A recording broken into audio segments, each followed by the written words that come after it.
Notre Dame has commit number 11 in its 2022 class.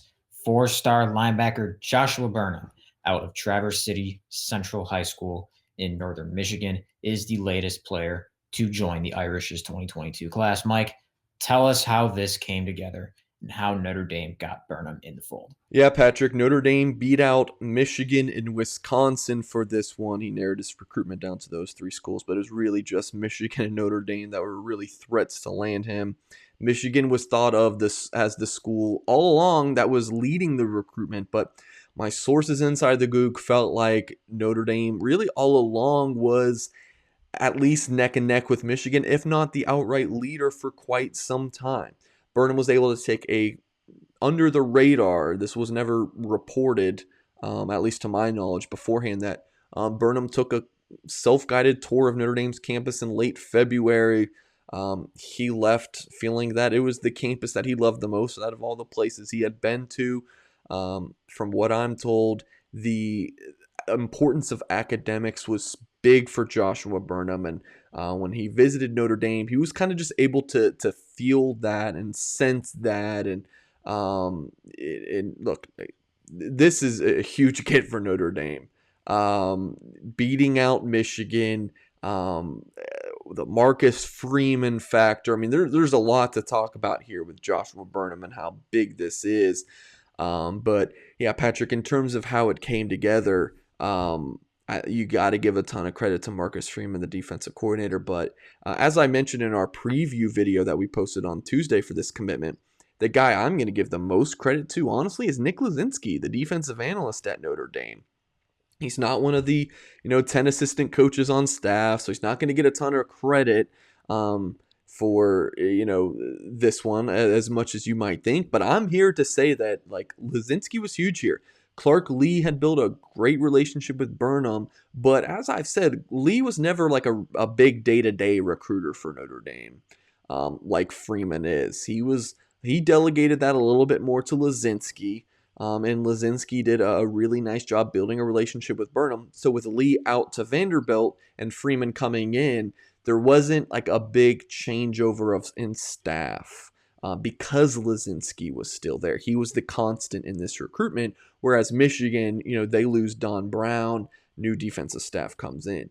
But Lazinski was a huge role and built a really good relationship with Burnham, and Freeman was able to sell him on Notre Dame as well.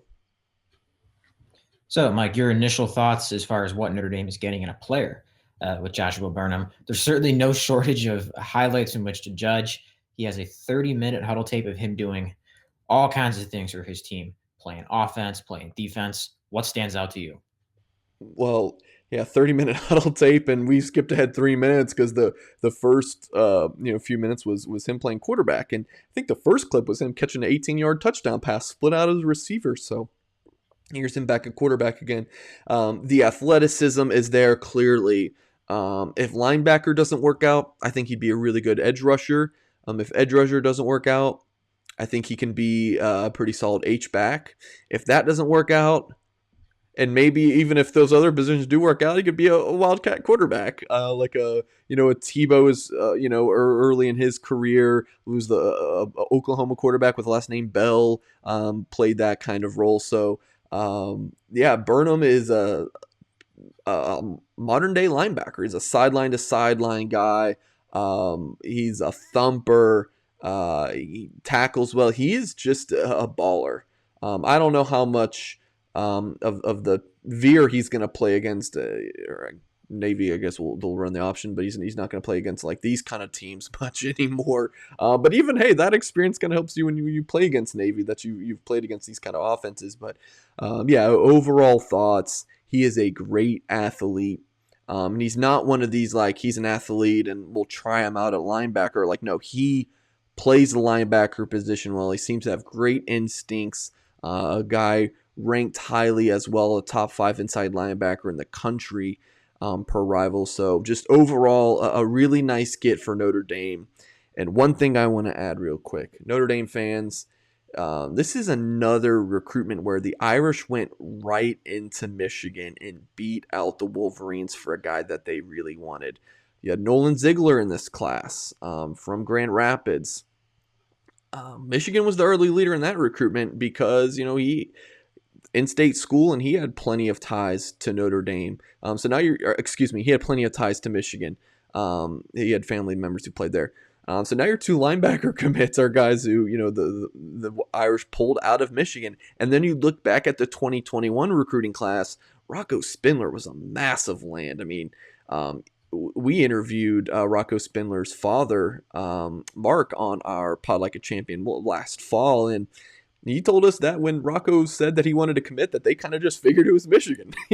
Like that's what they thought. So it was a little bit of a mild surprise because I thought that Notre Dame was going to land him from the jump, but always thought it was like a 51-49 kind of deal. Like it was a tight battle. That I thought Notre Dame would win, but it would not have been surprised if he would have picked Michigan. But Rocco was the guy that Michigan really wanted, and Joshua Burnham's the same way. Like these three recruitments sting Michigan. There's no doubt about it.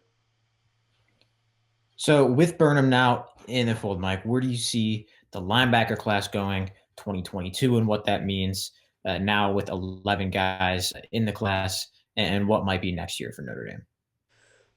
Man, I think it was last week in Pod Like a Champion, Patrick, I said that like I wouldn't be surprised if Notre Dame was at like 16, 18 commitments or something by June. And, here they are at 11, 3 commitments for the Irish just in the past week. You had Amarion Walker last week. You had Jaden Mickey on Sunday. And here's Burnham.